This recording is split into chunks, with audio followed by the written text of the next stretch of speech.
Good morning. My name is Russell Latta. Today is the 22nd of February 2023. I've been asked to make this video by Al Ferrari, a mechanical engineer hired by my attorney to attempt to replicate an issue that I have with a Ryobi saw that severed my left thumb 3 years ago in San Francisco.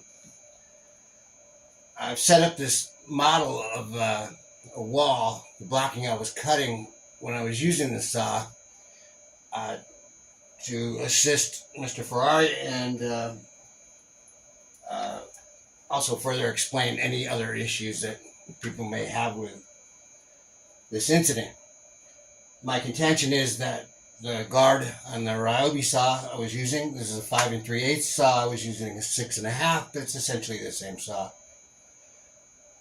The issue that I claim and problem that I had with this saw continuously is the guard not coming down when it's been cutting wet lumber or, God knows any lumber. If something gets caught behind this plastic guard, it's not weighty or spring-loaded enough to counteract something jammed behind it, which you can't always know when you're cutting through a board whether a sliver has been kicked up behind the blade or whether it's just a buildup of sawdust. It's impossible to know. And that's the issue I have with these saws. So I'll demonstrate exactly what I was doing. I've made this replica of the wall I was working in San Francisco. I was cutting notches and blocking for plumbing pipes for a shower that I was framing in there. And I was at this stage of the construction. The other side of the wall was covered in sheetrock. There was a laundry room on the other side, and the water pipes were coming through at about this location. I had to go up the wall and over with the pipes.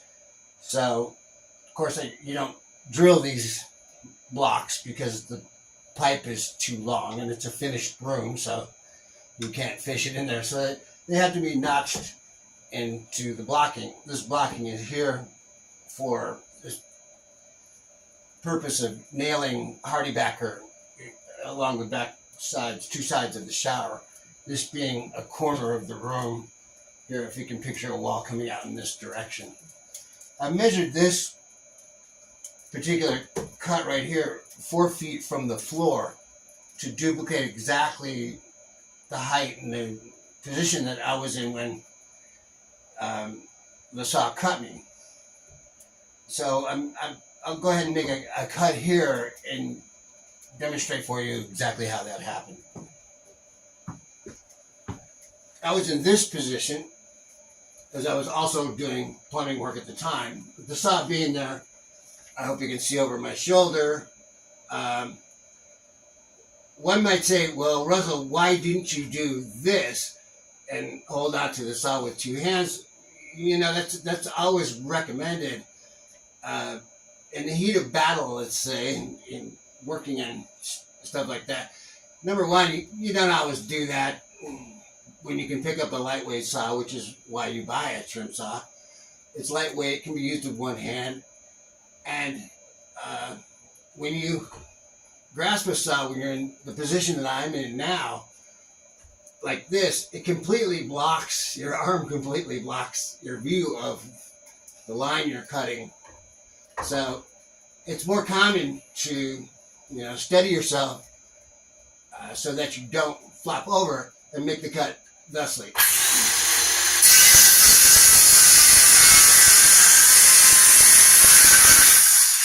Now I'm going to stop right there because right about there is where this saw kicked back. The guard being open or nearly all the way open. As they got to about this point in the block, the pressure between the two studs apparently creating tension on the kerf the saw's creating, made the saw kick back. And when I'm holding onto the stud below it, kicked back out of its position here, and without the guard in place, severed my left thumb. Now, I hope that that's about as clear as I can make it. I prided myself after 50 years of being a carpenter.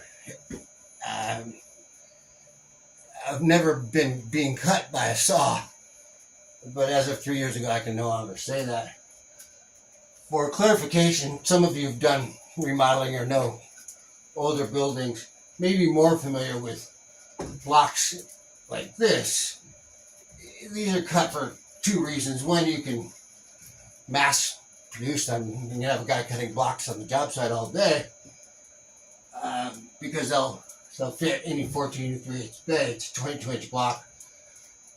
It used to be a code requirement for fire protection. That's why they call it fire blocking.